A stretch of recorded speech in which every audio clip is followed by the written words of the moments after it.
Christmas. It's sentimental, I know, but I just really like it. I am hardly religious. I'd rather break bread with Dawkins than Desmond Tutu, to be honest. And yes, I have all of the usual objections to consumerism, to the commercialization of an ancient religion, to the westernization of a dead Palestinian press-ganged into selling PlayStations and beer. But I just really like it. You're a mean one, Mr. Grinch. You really are a heel. You're as cuddly as a cactus. You're as charming as an eel, Mr. Grinch. You're a bad banana with a greasy black peel. You're a monster, Mr. Grinch. Your heart's an empty hole. Your brain is full of spiders. You've got garlic in your soul, Mr. Grinch. I wouldn't touch you with a 39.5-foot pole. I'm looking forward to Christmas, though I'm not expecting a visit from Jesus. I'll be seeing my dad, my brother and sister, my gran and my mum. They'll be drinking white wine in the sun. You're a foul one, Mr. Grinch. You're a nasty, wasty skunk. Your heart is full of unwashed slots. Your soul is full of gunk, Mr. Grinch. The three best words that describe you are as follows, and I quote: stink, stank, stunk. I really like Christmas. It's sentimental, I know.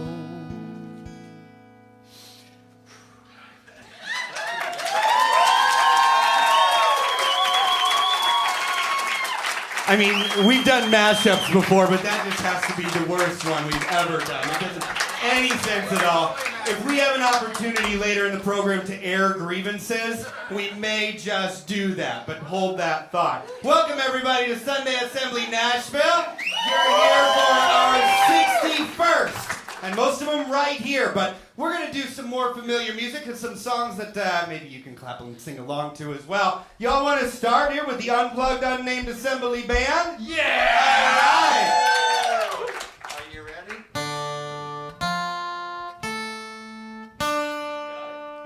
Two, three, four. Time, time, time, see what's become of me. 2, 3, 4.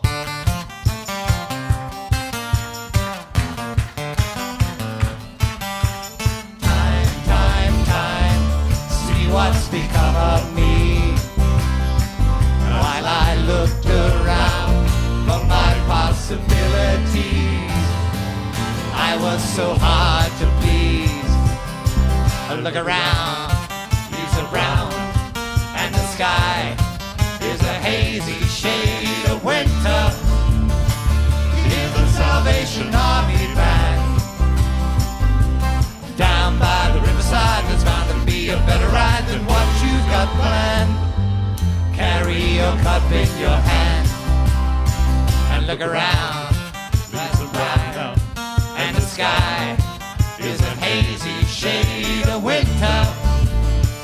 Hang on to your hopes, my friend.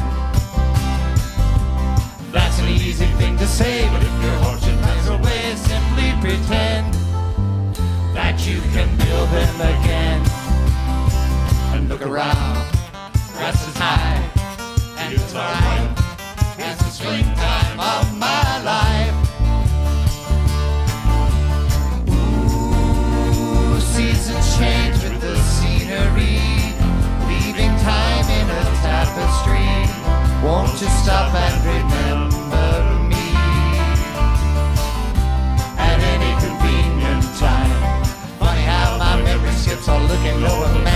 of unpublished rhyme, drinking my vodka and lime. I look around, yes around, and the sky is a hazy shade of winter. Look around, leaves are brown, there's a patch of snow on the ground. Look around, leaves are brown, there's a patch of snow on the ground. Look around, leaves are brown, there's a patch of snow on the ground.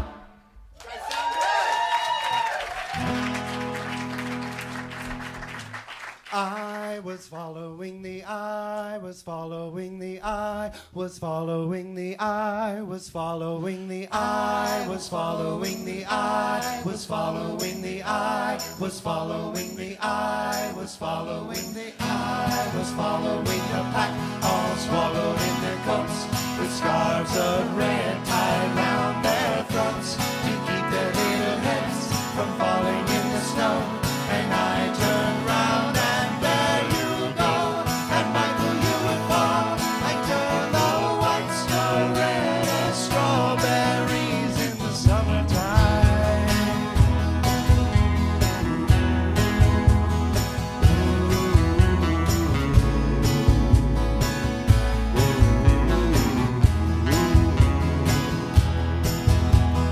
I was following the pack, all swallowed in their coats, with scarves of red tied round their throats to keep their little heads from falling in the snow.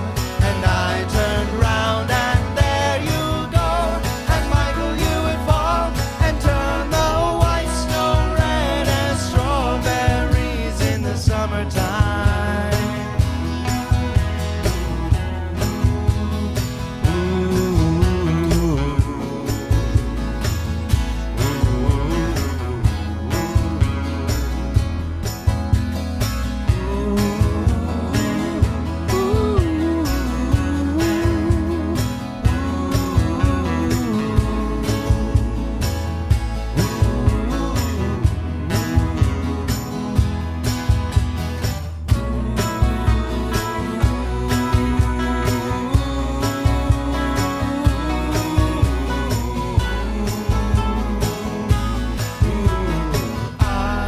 Following the pack, all swallowed in their coats, with scarves of red tied round their throats to keep their little heads from falling in the snow. And I turned round and there you'll go, and Michael, you would fall and turn the white snow red as strawberries in the summertime. All right. Nice job to the Unnamed Assembly Band. And now it's always been my pleasure to take a moment after we wrap up the songs and introduce the host for today. So, ladies and gentlemen, give it up for your host today. Me. Thanks, thank you. They don't let me do this too much, actually. This might be the second time. Well, we're going to find out, aren't we? Something about pacing and humor and keeping it light. And well, anyway, again, welcome to Sunday Assembly Nashville. If this is your first time with us today, you have no idea what you're in for, because we're taking the playbook and we're kind of throwing it out the window. But needless to say, it's going to be a majorly fun experience today for sure. A couple of housekeeping items. If you haven't already figured out how to get out of here, if you need to, there's exits right over on either side. There's bathrooms, and there's childcare upstairs for anybody that wants and needs it. I think we're all adults in this room. But anyway, welcome to Sunday Assembly. Sunday Assembly is a secular congregation that celebrates life. Sounds pretty good, right? Our motto is live better, help often, and wonder more. And our mission is to have a Sunday Assembly in every town, village, or city that wants one. And 5 years ago, Sunday Assembly, the founders, Sanderson Jones and Pippa Evans, actually came to Nashville from overseas in London and started this one, actually, again, November 5 years ago. Ever since then, we've been part of a network, a global network of people just like us doing this somewhere across the world. And it's pretty exciting to understand that. You know, Nashville is its own unique Sunday assembly, but there's Sunday assemblies in Amsterdam, there's Sunday assemblies in Australia, there's Sunday assemblies pretty much everywhere. There's about over 50 today. And one of the cool things about Sunday assembly is it's pretty unique given the, I guess, the area of the country it's in. If you went to Sunday Assembly London, you'd see something like what you're about to see today, but it would probably be a little bit different. Every month, every Sunday Assembly event like we have here, which is once a month, has a theme. And if you follow your bulletins programs today, our theme is what? Heathen holiday. Heathen holidays.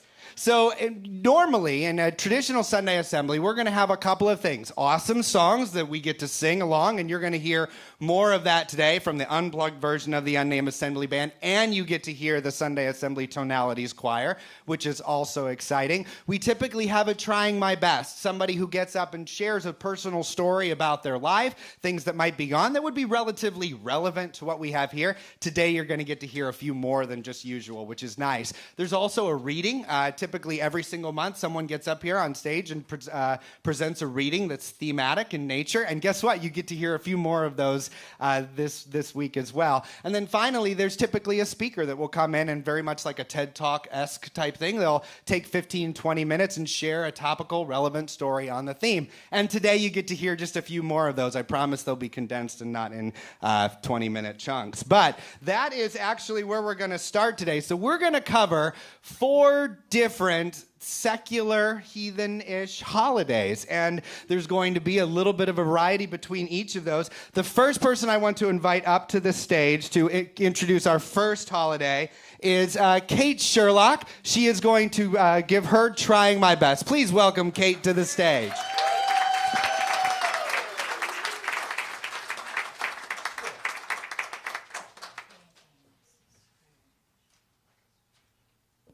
Okay, I've got the dark and serious portion of the Trying My Best. So we're going to go from low and then we'll work our way up to high again. Okay, so this is scary for me. I usually decline when Teresa and Nicole ask me to speak because I know my heart will race a million miles an hour. But this theme was important to me, so I decided to go ahead and do it. Anyways, Georgia told me to picture you all naked and that would help me somehow, so I'm going to do that right now.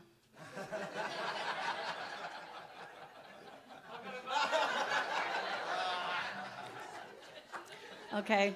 They all complied. That didn't work because now I'm not just scared, but I'm nauseous as well. Love you too, Kate. Okay, first I'm going to start off by taking my own personal poll. This isn't for Sunday Assembly. But how many of you celebrate Christmas? Okay, thank you. Trying my best. I'm trying my best and I'm struggling.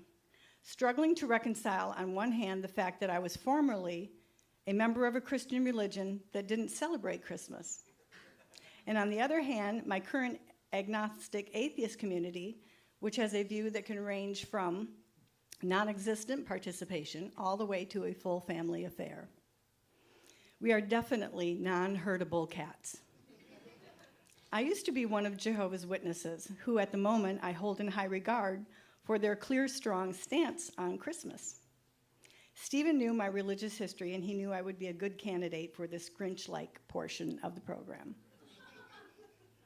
The Witnesses, or JWs, as they are referred to at times, believed in the God and Jesus of the Bible, as all other Christian religions do. The difference, they recognize the history of the origins of Christmas and respond by changing course and direction. When I began my research on atheists and Christmas, I was surprised at how much information is out there that points to atheists not really caring to go in that other direction I spoke of. Many are content sustaining the Christian traditions that they are familiar with. To give you an example, I was appalled when I read that my superhero, Richard Dawkins, thoroughly enjoys singing a round of Christmas carols with the family in the holidays, and that Silent Night was his favorite. This blew my mind. He considers himself a cultural Christian in the same manner as a non-practicing Jew or a Muslim who still participates in the Jewish or Muslim religious traditions. So I wonder, in that same manner, would it be befitting as an ex-JW that I should attend only the only reoccurring event that they hold each year, which is the memorial of Christ's death? This memorial would include the passing of the unleavened bread and wine, the symbols of the body and blood of Christ. I wonder if Dr. Dawkins would chalk my attendance up to being a cultural Jehovah's Witness because I miss participating in the only reoccurring pattern of my childhood. Or is that different somehow? So here I am wondering. But I think there are more than I who grapple with the holy day called Christ Mass. I will share with you my experience with Christmas growing up. Growing up in a home where my father was an agnostic evolutionist and my mother studied the Bible with the JWs. Much to your dismay, there was no drama in our home regarding the seeming difference of opinions. My mother loved her newfound education on Bible teachings. They were a stark contrast to the Catholicism she had been raised with. So when she learned that the Bible never identifies an actual date of birth of Christ and that it was more likely to be in the summer or fall, she was convinced that the co-opted pagan religious celebration, December 25th, was not something that was approved by God. She was a woman interested in truth and made worthy attempts to separate her family from these false traditions. Though she cherished her newfound wisdom, she found it difficult to hold to her commitment. Sentimentality and the charm of the season would some years win out, and others not. The guilty feelings of not giving her children the same magic and fun that other families were experiencing was overwhelming. The sympathetic expressions of adult family members like, "Oh, the poor kids," was difficult to bear.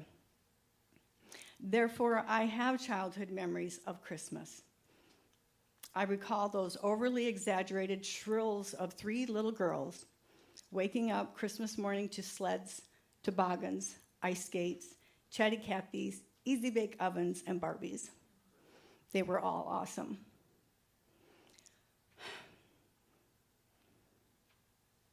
As an adult, I look forward to the holidays, for therein lies the season of eggnog. Yeah. Which can already take credit for the extra 6 on the doctor's scale. I really enjoy the Franklin Town Square holiday lights and the Dickens Christmas costume parade, the car radio dial that runs across Burl Ives and Nat King Cole, and I melt. My point being, I get it. We are hooked on the sights, sounds, and smells and the infectious traditions of Christmas. When I finally made my separation from religion and identified as an agnostic atheist, I thought it would be a pretty smooth transition because I thought that atheists didn't participate in the pagan celebration.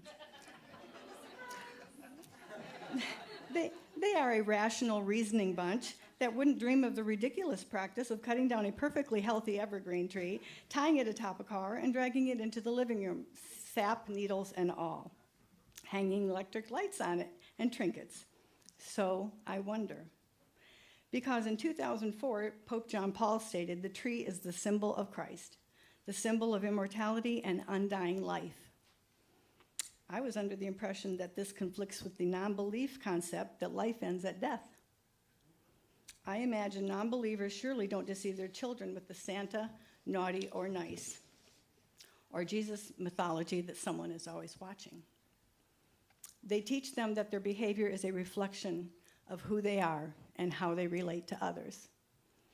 I've raised 3 children, 2 of them within the framework of my former religion. So I called them up, and I wanted to get their honest take on growing up without Christmas.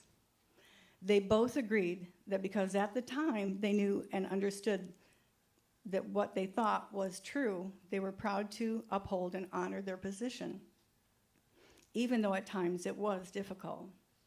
They said that when they asked questions, we showed them respect by giving them honest answers and making them think about the question and say, "What do you think?" in return. My eldest son told me that it made him stronger and that he felt it is why he is a leader today.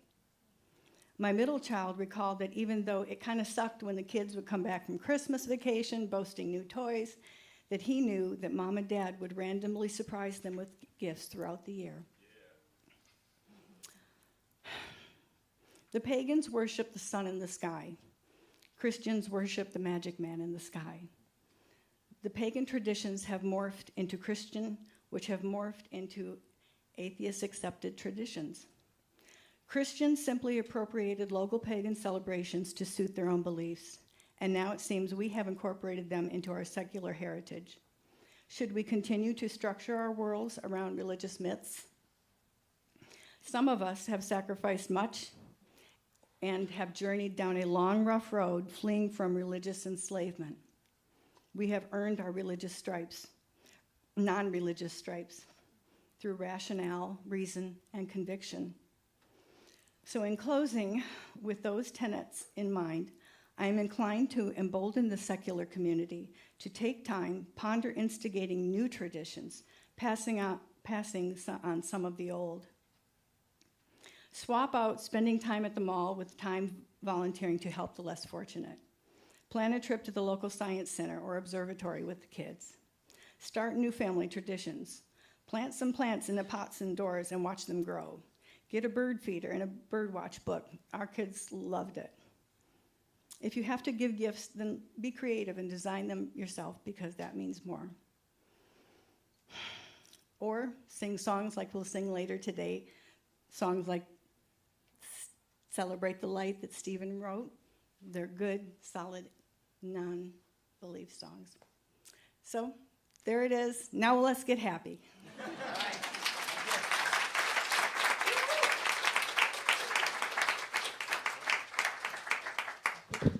I feel like we're going to go on a journey today, don't you? All right, well then I want to go ahead and introduce our next reading or speaker. Actually, our very own Nicole Dittrich is going to share some ideas around the holiday Christmas, in parentheses, really, exclamation point, on parentheses. So we're going to learn some stuff here. Please give Nicole a warm welcome as well.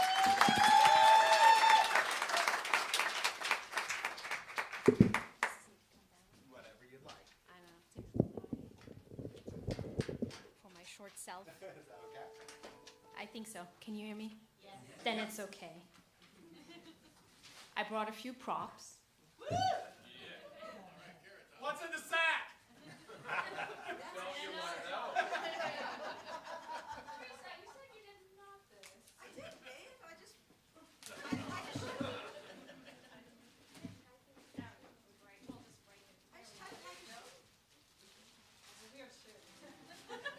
I do have weird shoes on. That is true.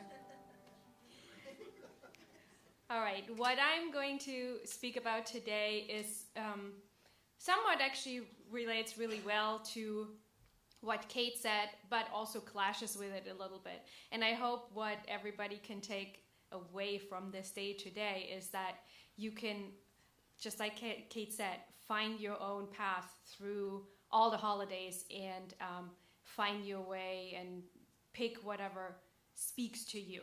So that's the idea behind speaking a little bit about some Christmas traditions. Because when we look at how many different holidays there are between November and January, there are so many. And yet in our culture, Christmas tends to be the most prevalent. And everywhere we are, it signs inundate us. There's Christmas trees, there's wreaths strung up, there's mall Santas and lights and candles. And nativity set up, there's mistletoe and parties and lots of gifts. And people come at Christmas from all different angles. Like we've heard from Kate, some people have never celebrated at all. For some, the holiday has or had very deeply religious connotations. And then there are others where it's very cultural, where it's more of a fun, almost secular holiday that you celebrate with family and gifts and eat too much food. And so I think that with it being so prevalent in our culture, it can be a time of year that is also sometimes very difficult for people. especially because it is advertised as bringing so much joy. And yet, sometimes people feel more lost and lonely than any other time of the year. And I think that can hold especially true for those of us or those of you who have left the religious aspects of the holiday behind and who might now feel a great loss this time of year. Just losing those family traditions, losing that sense of joy that it brought, or the nostalgia that is wrapped up with Christmases past. And so I thought we should dig a little deeper, and when I dug into it, then you quickly realize that there's so many of our, what we consider now Christmas traditions, really come from, have their roots and meanings, not really all that much from Christianity, but actually it goes back to older religions, to legends, to mythology, all sorts of ways of life that people have lived. And there were very specific ideas ingrained with each tradition. And so I thought when we look at those initial ideas that are behind these traditions, the mythological meanings or the legendary meanings, these are, in my opinion, still there. They're still wrapped into those traditions. And I think they present an opportunity for people like us, people with a more secular viewpoint, to be able to take a piece of that joy from those different traditions without that discomfort of paying homage to any particular religion. So I figured we look at a few of those and look at the history and where they come from and really what they meant, and see if we can grab these things for ourselves. So the first one,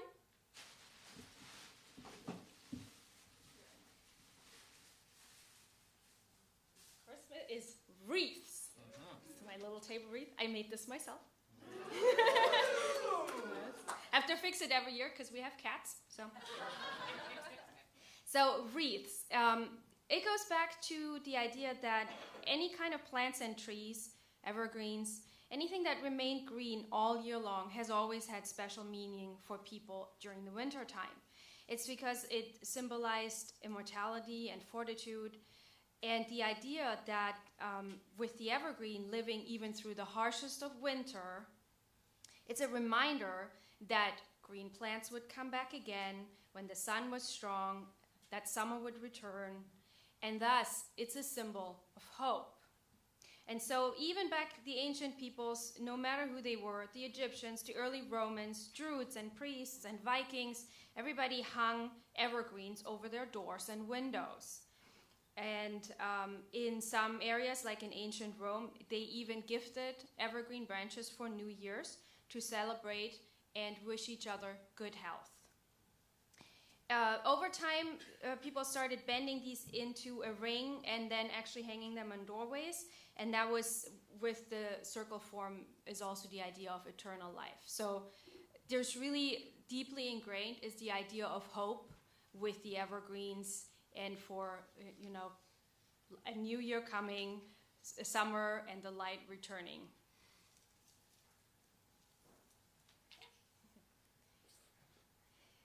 Then I have the second one.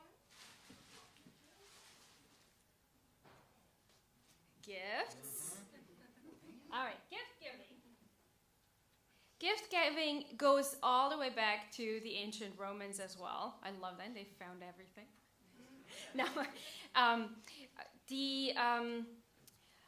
All the way back, the Romans had celebrated a festival of agriculture. It was called Saturnalia.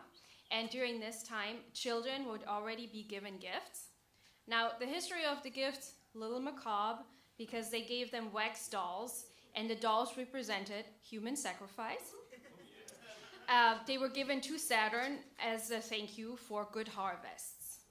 But they did also give kids edible treats, fruits and nuts, little festive candles. And so over the centuries, as Saturnalia was actually subsumed by Christianity, they borrowed this Saturnalia ritual to keep people happy. And so this custom of gift giving survived over centuries and centuries and remains a lot of times one of the very joyful parts of our cultural customs. For for some of us, for many people, there can be nothing more exciting than seeing a loved one open a gift that's been selected or made for them, because it brings us joy, and it is kindness. Now, we will talk about why we kiss under the mistletoe. I brought my prop.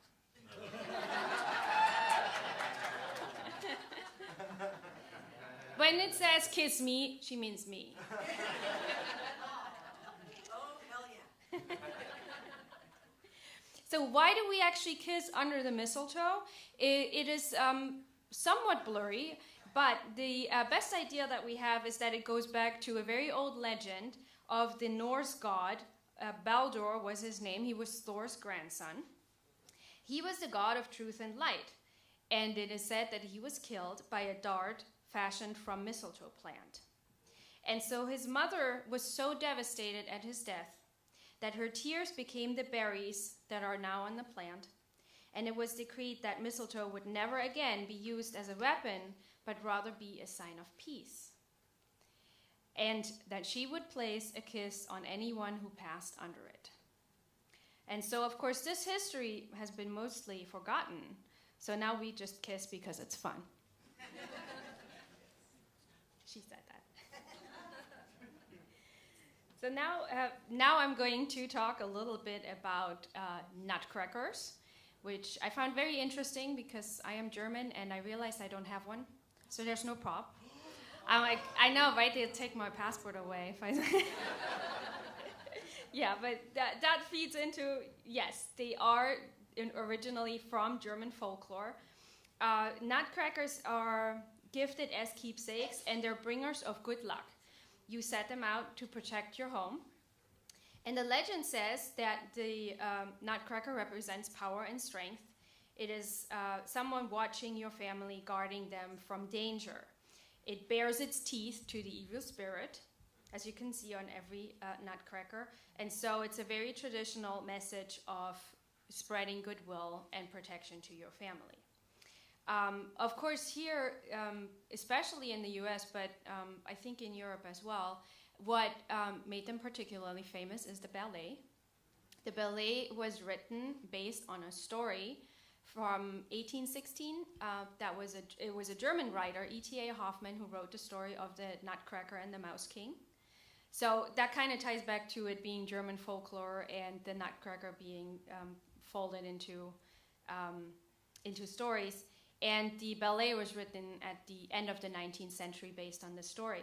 And so now, even today, it has become a really time-honored tradition for families to take their children to see the Nutcracker on stage.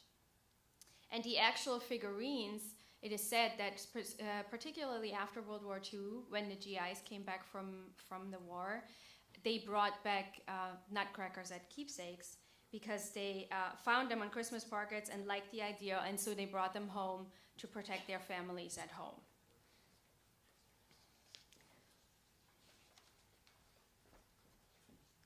Now this one's for Kate, eggnog, which actually completely has its roots in British aristocracy. It has always been a drink really for the wealthy, because they would drink warm milk or egg beverage. They would be seasoned with very pricey spices. Yeah, it's never going to come out right now. So pricey spices such as nutmeg and cinnamon, and expensive liquors like brandy and sherry. And so they were foods for the rich, and it was used to toast to prosperity and good health.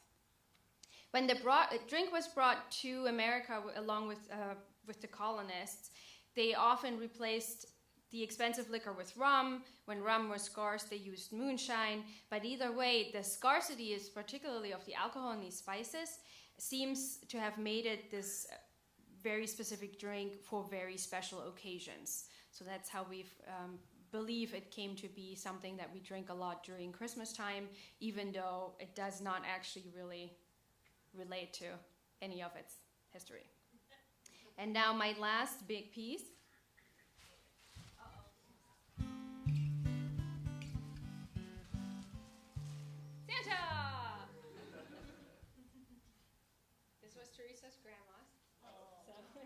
to be very careful with them. I brought Santa because Santa is one of those that we can really, I think, utilize in secular traditions as well, because it really goes back to a very, very old legend as well. Urban legend has it that this modern figure of Santa with his red coat and his big belly was an invention of the Coca-Cola company in the 1930s. And it is true that the popularity grew a lot after Coca-Cola commissioned new advertising in the 1930s. But the idea of the man with the white beard and the red coat that brings gifts goes back in American folklore since at least the 19th century. Where it came from, however, goes back centuries to and millennia to very old Norse legends again. And this one to the Norse god Odin. Odin was the chief among the Norse pagan deities. And during the midwinter Yule celebration, it was Odin with his gang of gods and ghosts who soared through the skies.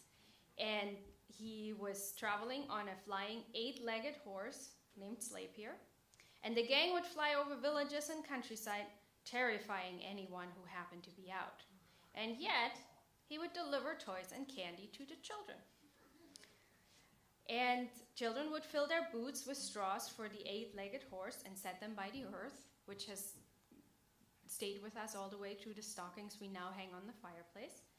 And Odin would slip down chimneys and fire holes, leaving gifts behind. It was centuries later, when Christianity replaced paganism, that Odin was kind of pushed out of the picture, replaced by the imagery of Saint Nicholas of Myra, the Byzantine bishop from the 4th century. This is a story that many are most familiar with, but he was really a replacement for a very, very much older idea. He handed out, it is said, bags of money and gifts to the poor by sneaking into their houses and filling their stocking that hung by the fire to dry. He did wear a red cloak.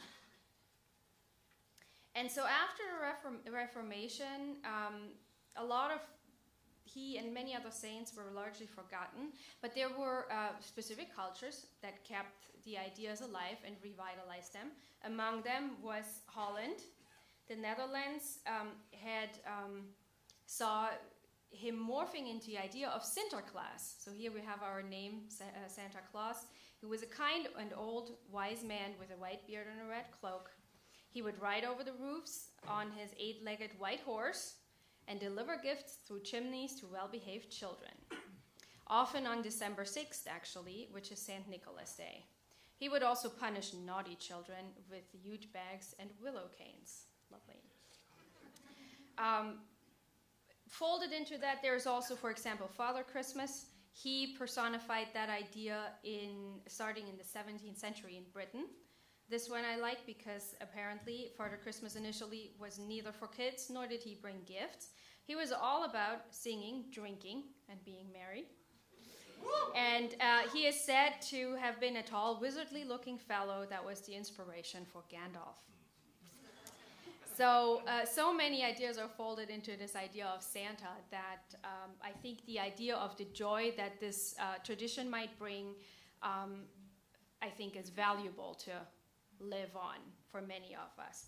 So throughout history, no matter where the myth or the tradition or the legend came from, I think that so much of what was behind it was about giving, about prosperity and wishing each other health, about joy and about hope for the future. And so I think that we can follow traditions that bring us joy and can assign our own personal meaning to them. For me, it's enough reason to follow traditions simply because they bring me joy. And I think that you can find comfort knowing that true origins of so many of our cultural traditions are positive and beautiful. And so as an example of finding our own meanings and making our own traditions, we'll have a member of our community present one of his family traditions next. Thank you, Nicole. And I'm going to go ahead and introduce Mr. David Ian Lee to the stage. he's going to do a reading for us of a familiar piece. And, you know, the thing that David Ian Lee brings to the table is that he is an actor, like a legitimate professional actor and director. So not only will he bring emotion to this, he will bring tautness and brevity and strength at the same time. So take it away, David Ian Lee.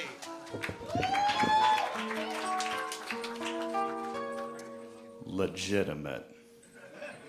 That word brevity. So here's the thing. I'm going to totally go rogue right now. I'm totally going rogue. And it's for this reason. As some of you may know, I have a little boy who is 8 going on 15 to 20 with time off for good behavior. And he is not with us this morning because he is playing Ode to Joy in a piano recital. And though he is 8, he still is full on in love with Santa Claus and enjoys having mom and dad read to him. This is the copy of Night Before Christmas we strategically bought so many years ago. But following on Kate's piece and Nicole's piece, being the big old Yankee atheist who's so far to the left that I can't touch the bottom of the Pacific Ocean, I feel that it's incumbent upon me to actually represent a holiday that has been excluded from our program this morning.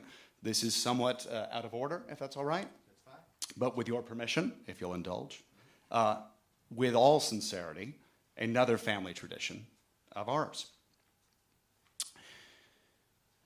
This holiday is yours, where we all share with you the hope that this day brings us closer to freedom and to harmony and to peace.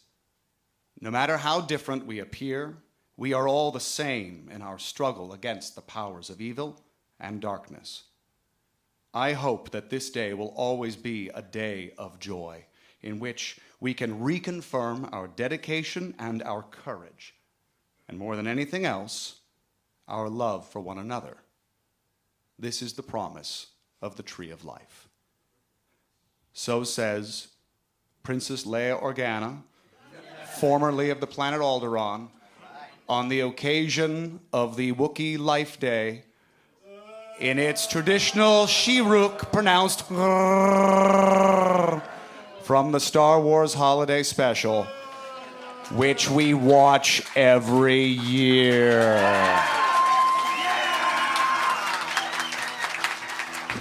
Thank you, David Ian Lee. I think we all appreciated that more than another reading of 'Twas the Night Before Christmas. So amazing. Thank you so much. Well, we're going to put a pin on this Christmas idea by taking back one of the very familiar songs and actually turning it into the drinking song that it was initially intended to be. So take your mugs that are no doubt filled with scotch and coffee or whatever y'all bring to these things and sing along with us.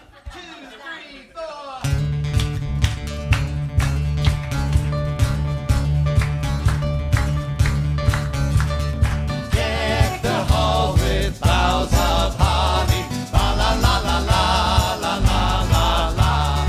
'Tis the season to be jolly, la la la la la la la la la. Fill the mead cup, drain the barrel, la la la la la la la la la.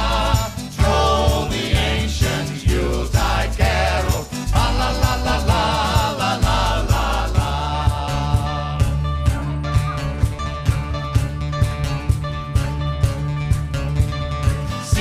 The flowing bow before us, la la la la la la la la la.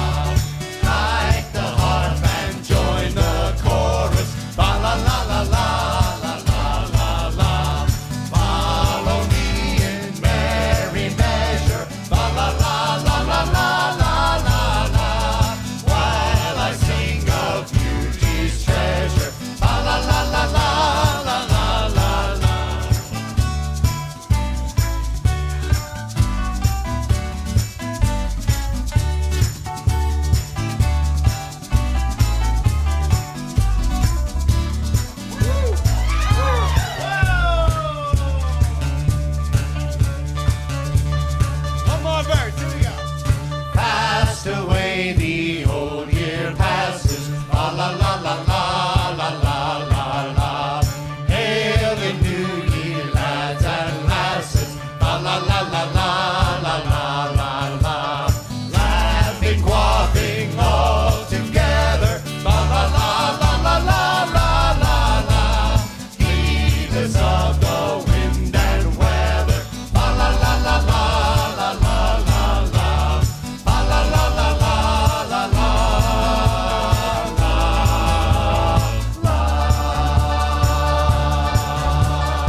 Wonderful. All right, as we transition to holiday number 2, I'm going to introduce to you someone from the stage, or who actually is behind the stage or in front of or whatever, but he's going to be introducing this concept of Festivus and trying my best, actually, to us. I'd like to welcome Mr. Jason Panks to the stage.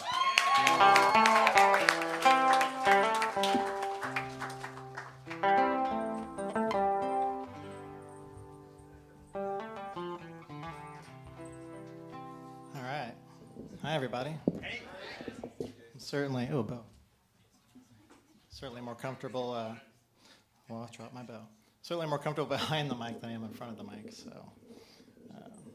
so I had some thoughts, what is Christmas when you're not religious? And you're atheist. I grew up Southern Baptist, for those of you that don't know, so I grew up pretty fundamentalist. Kind of a traditional, kind of regular, average Christmas, baby Jesus and gifts and trees and all that, every year. We always did that. I really like the first medley that we did, the Tim Minchin song. If you're not familiar with it, you can watch it. It's on YouTube. It's great. Where he talks about, I really love Christmas. It's sentimental, I know. And that's kind of a bit of my perspective, in part.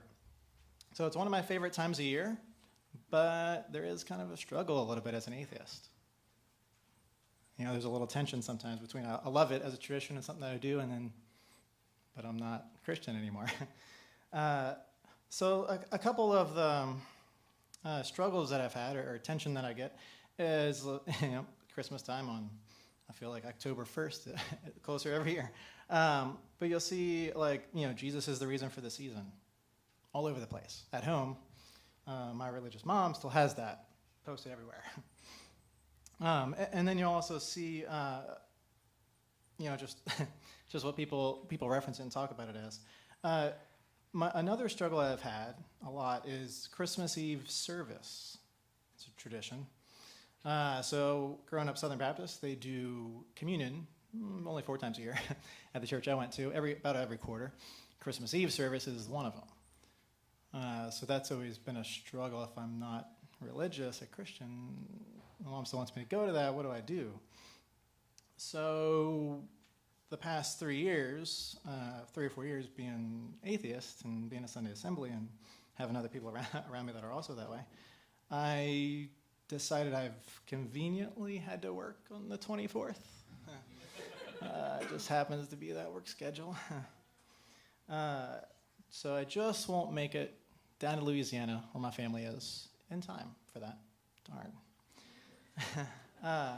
So I had, about 3 years ago when I first started coming to assembly, one of the first conversations I had was with Steven in Georgia about what do I do in that situation. I don't know. So kind of discussions, and kind of then on my own decision I decided, well, I'll just find a way to not be there for now.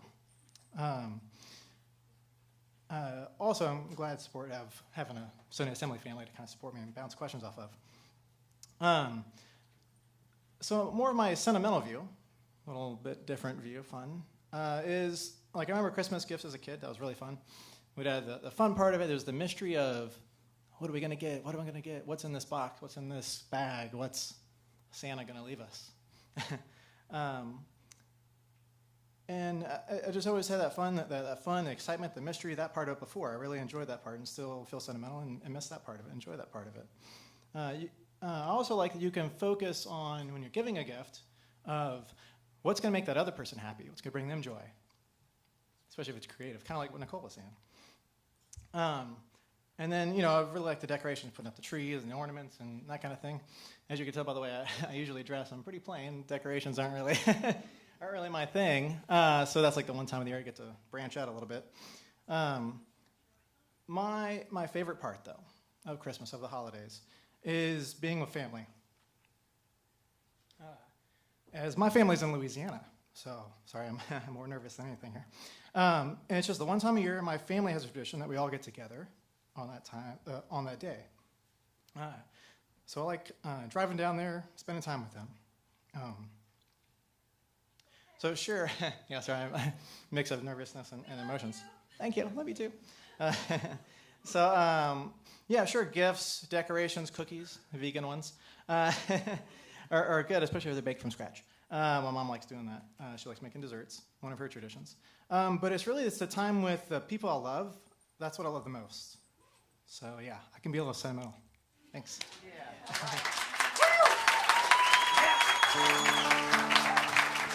Thank you, Jason. While he gets up there, and sorry, I thought that might have been a Festivus lead-in, but it's not. We're going to leave that entire Festivus festivities to Josh Brown, who I'm going to have come up here right now. But moving on to explain to us what this whole idea and concept of Festivus is, and to maybe sing us a little tune, please welcome Josh Brown. Josh Brown!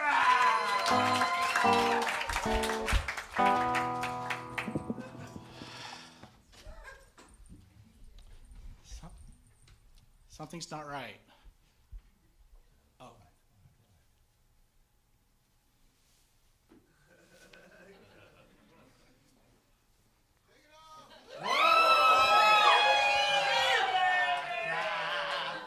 What is it? Yeah! Oh, that's better.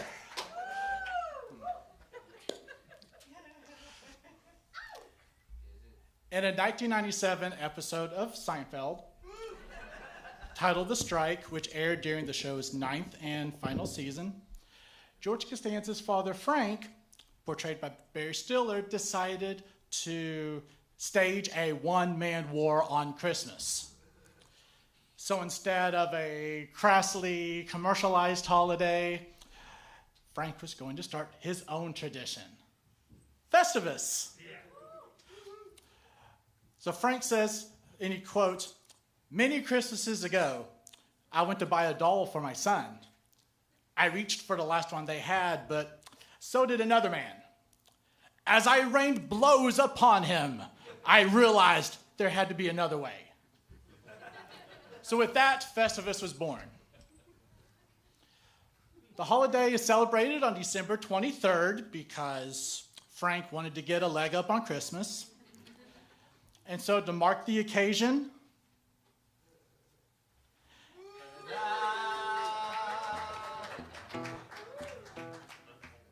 an aluminum pole was set up in the living room or backyard. It's referred to as the Festivus pole. Oh, baby.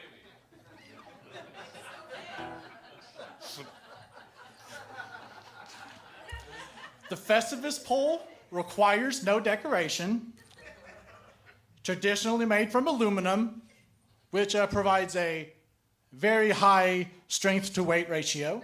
Excellent. No need to spend money on breakable ornaments or other decoration. As Frank explains, it requires no decorations. He finds tinsel distracting. So one would grab a spare pole from their, garage, basement, whatever condition it's in, boom, use it. Well, I had to modify that slightly because I just didn't have one in my garage. And so, yes, I gave into a little commercialization, went down to Home Depot and bought one, but I did make sure to make an attempt at haggling.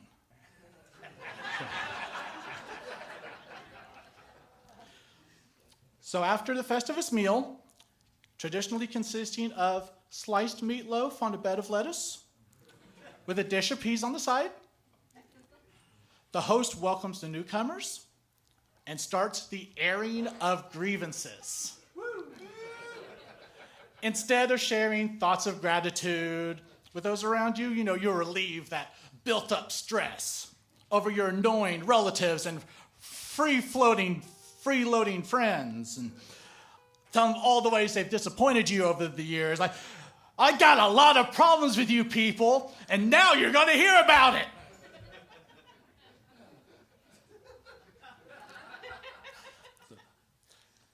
Festivus miracles are circumstances that have completely reasonable explanations, but are celebrated just the same.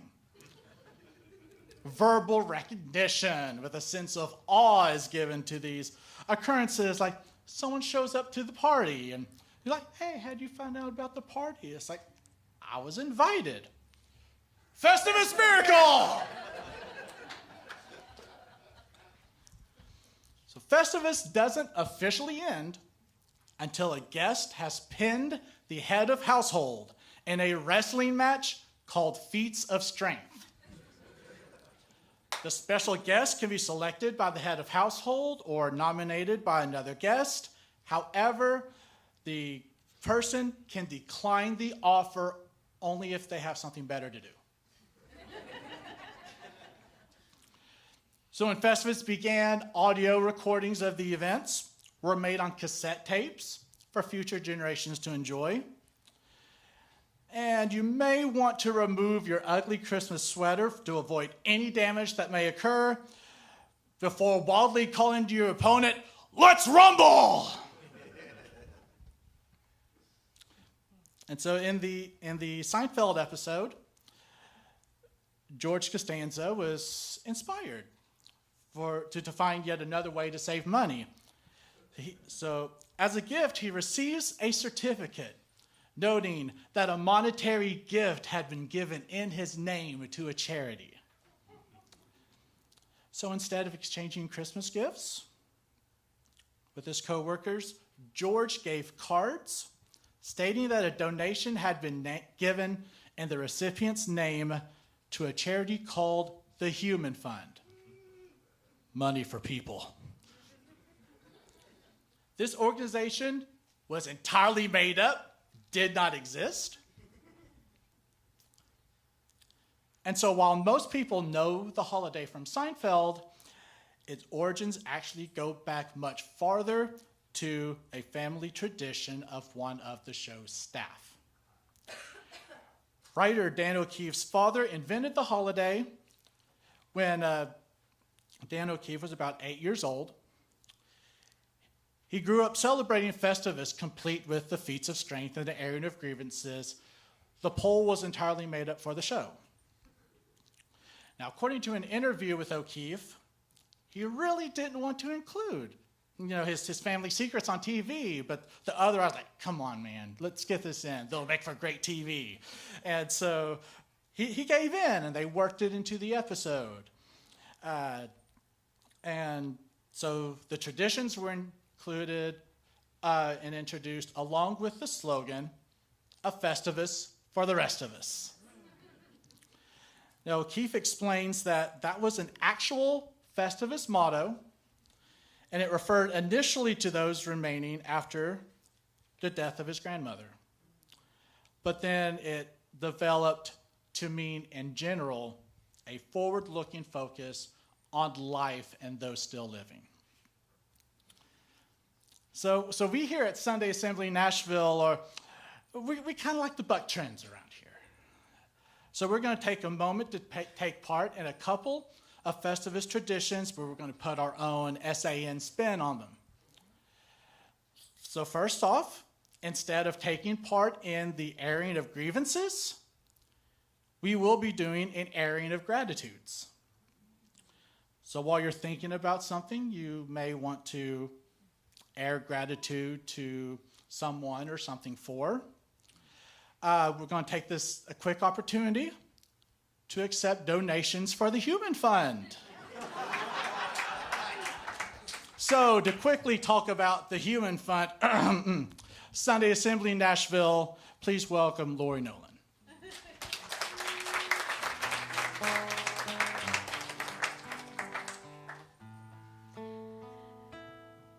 This is fun. We get to basically have a smorgasbord and pick whatever parts we like. How often in life do we get to do that? So we have many ways that you can help support this Human Fund of these humans in Sunday Assembly Nashville. All donations are tax deductible, by the way. So we have the passing of the hats that should be happening about now. Thank you, hat passers. We also have Ms. Tanya over here who can accept a one-time donation by credit card. And out in the foyer, we also have these handy papers you can take home to remind you to sign up and become a sustaining member, and that's how you get this fancy green badge. So if you see anybody next to you who has a green badge who is not putting money in the hat, that's because they already gave, and they give every single month, which is a huge, huge help. And as I think about these festivals and and celebrations. I am so grateful for Sunday Assembly. Most of you here know my story, so I won't go into it again, but just think about all of the ways your life would be different right now today if it wasn't for this community. And thank you, everybody who made this happen. And I'm getting a signal from David. Thank you, Lori. I just wanted to let you know that we've been negotiating with Scarlett Bennett on this space, and our fees are going from $450 a month to $750, and then starting in March, they're insisting on $1,100 a month for our meeting space. And the board really has been actively looking elsewhere, but Nashville has just skyrocketed in terms of its rental fees, even since 2013 when Sunday Assembly launched. So please dig in deep and help us get ready for these transitions in January and April. Thank you. Yes. Thank you, everybody. Thank you, Josh.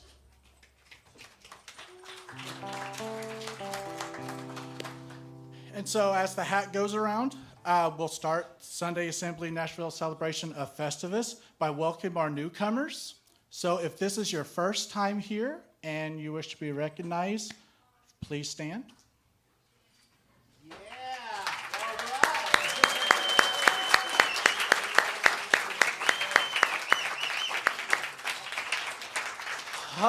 Newcomers and all of our regular attendees being here, though we've been announcing this for the past 2, maybe 3 months. Festivus Miracle, everybody.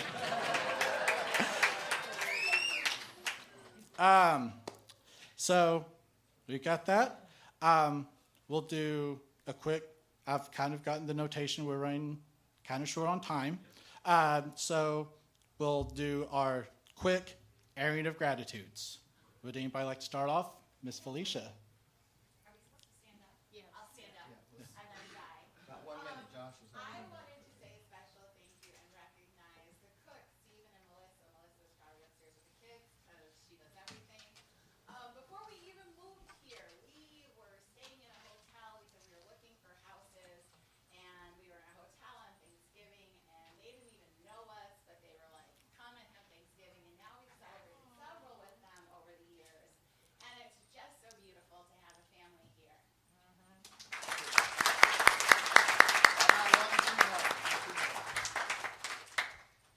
Right over here. Pat. I am just so grateful for everybody here and to have a community. And I've been going through a really hard time. I have a husband who's very ill. And I broke my ankle a year ago. This assembly, people fed me for a week, and I was taking care of a husband who was sick. I mean, literally, people brought food to me and emptied my teapot. So this is a real thing, this community. So I'm just grateful for all of you and for people who come up that say they've been thinking about me. So it's amazing. I'm really happy to be part of this family. I invite you. One more. For Miss Tanya, and she's out in the hallway now, but she has been our finance person from the start. And I'm appreciative because I have no skills in that direction. All right. Due to time, we're actually having to cut out the feats of strength for this morning. I was So gonna pin you. Come on. I was totally gonna drop a Dusty Rhodes bionic elbow on somebody. Come on. So to close out this portion of the program, please join me and the Unnamed Unplugged Assembly Band in our rousing rendition of the next not-so-great holiday hit, Festivus, Festivus. Festivus, Festivus, that's my holiday. No gifts, no decorations, no Santa and no sleigh. Hey, Festivus, Festivus, December 23rd. For everyone who thinks that Christmas hoopla is absurd. Dashing through the mall, frenzied and obsessed, I spied that special doll, but there was just one left. I reached out for my prize, but victory was in doubt. Some fella tried to grab it, and I had to punch him out! Oh, Festivus, Festivus, try it and you'll see. You can save your hard-earned cash and your sanity. Hey, Festivus, Festivus, weird and wonderful. Every stroke becomes another miracle. Gather round the pole with no distracting glitter. Lament on growing old, tuckered out and bitter. There are grievances to everyone around. Before we wrestle Grandpa, and we pin him to the ground. Oh, Festivus, Festivus, for those who've had enough of money-hungry scoundrels pushing all that Christmas stuff. Hey, Festivus, Festivus, forget the bearded elf. If you don't like Festivus, go and Scrooge yourself. Thank you, Josh, and all of your participation for learning about Festivus. Now, keep in mind that we are on social media everywhere: Facebook, Insta, Twitter, tweet us, Insta us, Facebook us, or whatever. I don't even know what most of that means, but we're out there, and we love to be visible and present for sure. The next holiday that we're going to talk about is a little bit about solstice, and this has been something that Sunday assemblies across the world have tried to tackle in different ways. Here, our wonderful Miss Nina is going to talk to us a little bit about solstice. Please welcome Nina Gravel to the stage. Season's greetings, everybody. So, as was just announced, I am here to talk about solstice. And the cool thing about solstice is that it's something that happens whether people observe it or not. It is the day with the fewest daylight hours and the most hours of darkness, the day in the Earth's rotation when the short winter days are at their shortest, and we finally begin to see the longer days of summer and look forward to that. In modern day society with electric lights, that's not as much of an impact on daily life as it did in earlier times when the hours of light pretty much determined your hours of activity. So that explains a little bit about why it's such a universally celebrated time of year. Winter solstice celebrations, because they're universal, are not specific to any single religion or necessarily have anything to do with religion at all. The ancient Celts celebrated the winter solstice just to celebrate the coming of the summer. The Norse called it Yule. The ancient Romans called it Saturnalia. These were all winter celebrations, and they were celebrations of the cycle of darkness and light. And it's proven difficult to talk about winter solstice traditions without sounding like I'm talking about Christmas, because all of these seasonal celebrations, winter symbolism, seasonal songs, feasts to celebrate the harvest, gift giving, sharing time with family, they all span across the different traditions. Even the specific symbolic traditions span across. You'll remember talking about mistletoe. Well, that's an old Celtic tradition, and the Druids used to cut mistletoe from the oak trees, and they gave it as a blessing because the fruit of the mistletoe to the Celts, because it survived through the winter, it was a symbol of life in the dormant winter months. Just like the evergreens, symbol of strength, tenacity, and because they were green through the winter, they reminded us that the green would return and summer would be coming back. Hang tight. Summer's on its way. And candles are used in various winter solstice traditions because they represent light and warmth, which we're looking forward to while we're in these dark, cold days of winter. They were kept alight during the celebrations, and they represented an eternal flame in the home. And that brings us to the show and tell portion of my presentation, in which I'm going to do a small winter solstice candle ritual. So this ceremony represents welcoming back the sun. The candle that I hold is the sun candle, and it represents the sun that is always present even in the darkest and shortest days of winter. The candles that the choir holds represent the daylight. They are the daylight candles. And as each daylight candle is lit, it represents a lengthening of the days, as is going to start happening once solstice is passed. So, I'm going to do a little reading as they light their candles. But first, the sun candle.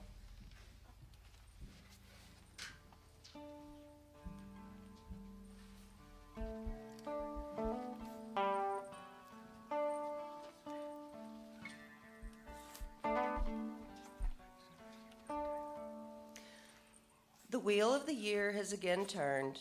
Tonight, the darkness begins to retreat, and daylight awakens. Darkness leaves us now as the sun begins its journey home. The shadows will shorten, and life will awaken. We are grateful for the light of the sun. As we complete the welcoming of daylight, we're going to begin our moment of mindfulness. I encourage you to take a moment to reflect on what brings light and warmth into your life.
All right, we've reached the final holiday celebration that we're going to recognize today, and there is none better to talk about human light than our very own Miss Felicia Powers, who's going to explain to me what human light is. So can't wait. Give it up for Felicia. Hey, Felicia. Thanks, y'all. I'm just going to hold this because I figure I'm going to move around and I always get off mic. I'm really excited to present Human Light, and I know we're running a little long on time, so I'm going to try and get through this as quickly as possible. But it's still something that's really important to me. We've been talking about all of the seasonal traditions that we have going on this time of year, and Human Light's kind of the new kid on the block. I'm going to be real honest. My talk's going to be short because we started with, Christmas in ancient history. We went down to solstice. Solstice has been happening forever. Human Light, the very first Human Light was in 2001. Now, not to rain on Festivus' parade or anything, but we celebrate Human Light on December 23rd. So, I guess technically you could combo this up if you want to do the Festivus pole and the Human Light candles. That's totally cool. The Human Light was created by a secular group in New Jersey. They started organizing it in the late 90s. As I mentioned previously, their very first one was in 2001, December 23rd, 2001. Since then, the very first one had attendance of about 100. And since then, there have been over 100 organizations that have adopted Human Light. And so there are literally hundreds of Human Light celebrations going on all around the country. And when we lived in Baltimore, we got to be part of it. I'm supposed to have a clicker. I don't remember where it was. Clicker. This is the Human Light logo. As you can see, it contains both humans and light. Right. Hate the font, but hey, that's what we got for Human Light. Human Light in Baltimore was a really great time. I didn't know what to expect, but Sunday Assembly Baltimore was part of the Baltimore Coalition of Reason.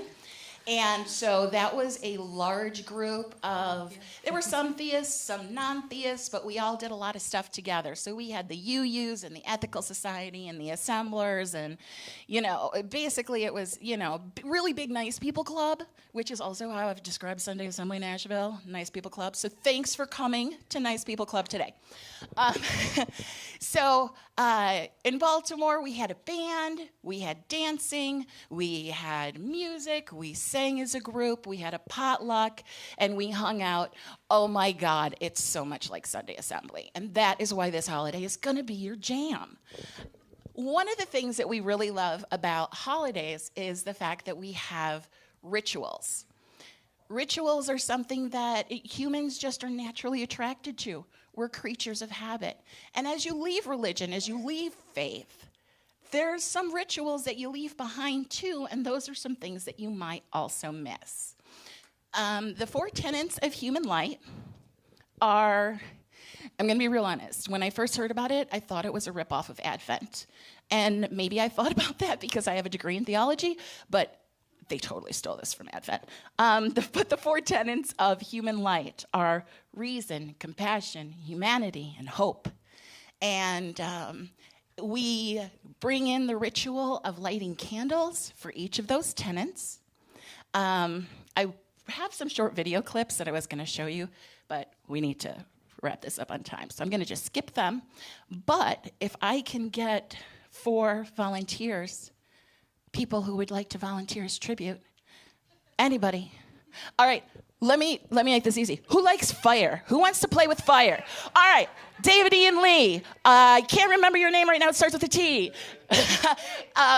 Kate, Lori, Steven. All right. I knew if I said fire.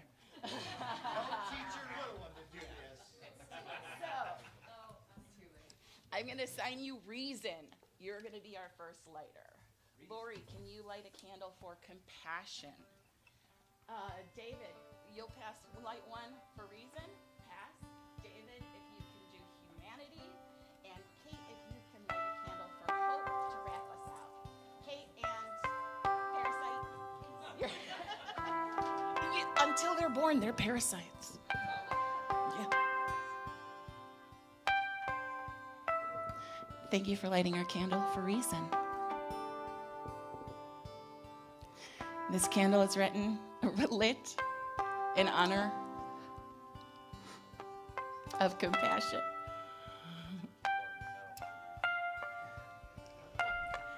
That's why I moved down here. I had to bring it with. This candle represents the light of humanity. I'm fond of saying that once you figure out that nobody is coming to save the world, you kind of get busy doing it yourself. And I like lighting a candle for humanity. And our last candle for hope. And when it comes to the hope that we have in the future, like I said, we know nobody's coming to save us. Humans got to do it ourselves. So there's our human light and our human hope for reason, compassion, humanity, and hope for the future. And I would love to hear a song about lighting candles right now. Maybe you guys know one? Thank you. All right, give it up for Felicia.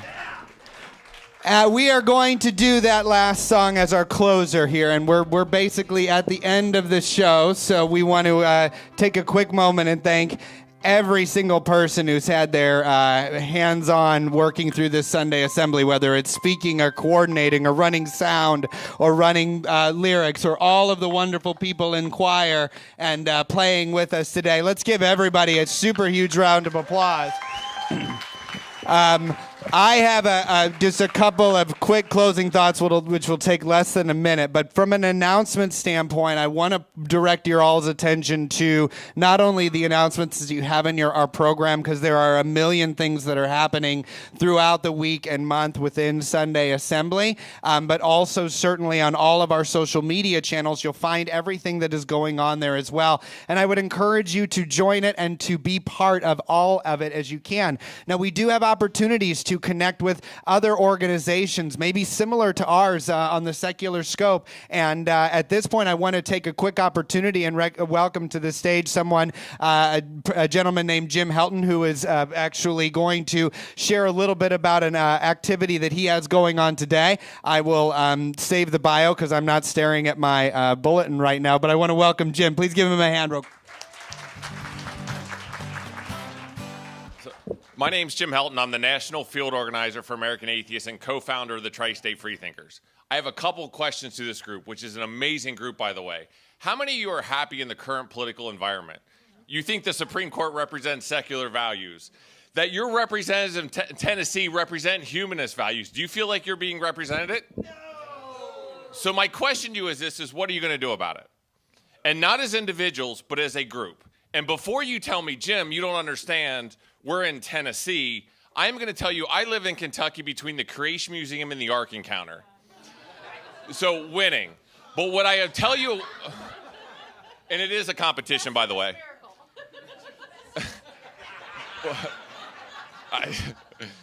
But what I am going to tell you is there is something you can do about it, where you can change policies in your area, school boards, city councils, sex education. We have done this where politicians are now coming to us saying, Jim, can you provide legislation? Can you help us with this? Organizations are coming to American Atheists and the Tri-State Freethinkers like Planned Parenthood and said, can you teach us how you're getting sex ed taught in schools because you're so successful? And yes, we are doing this in Kentucky and Ohio and starting it around the country. So my question to you is, if you're not happy about the current environment, we can help you actually do something about it at a true grassroots level. And we're doing training at 2 o'clock. If you want details, ask Patrick right there. He could tell you where. But if you're a leader in a group, even if you're not a leader, if you're a child, anybody that just wants to get involved in the community and make a difference in your community, please come see me afterwards, and we'd love to see you there at 2 o'clock. Thank you. Thank you, Jim. Well, again, this is a completely volunteer activity and organization. We long to do this right and to hit the right chords each and every month. And there's a poll that we would really love you, a survey in your programs today to complete and fill out. And tell us a little bit about what makes you excited and what you'd like to see. Heather, do you have a quick announcement to share?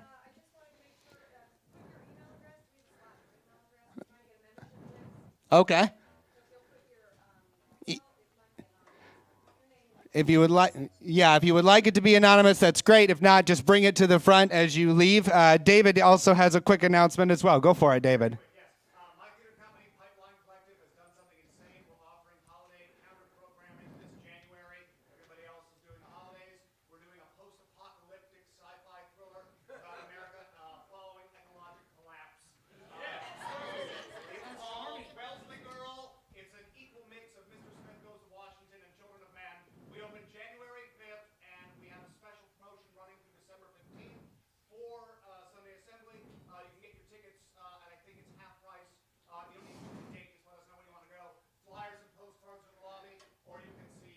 Wonderful. Thank you.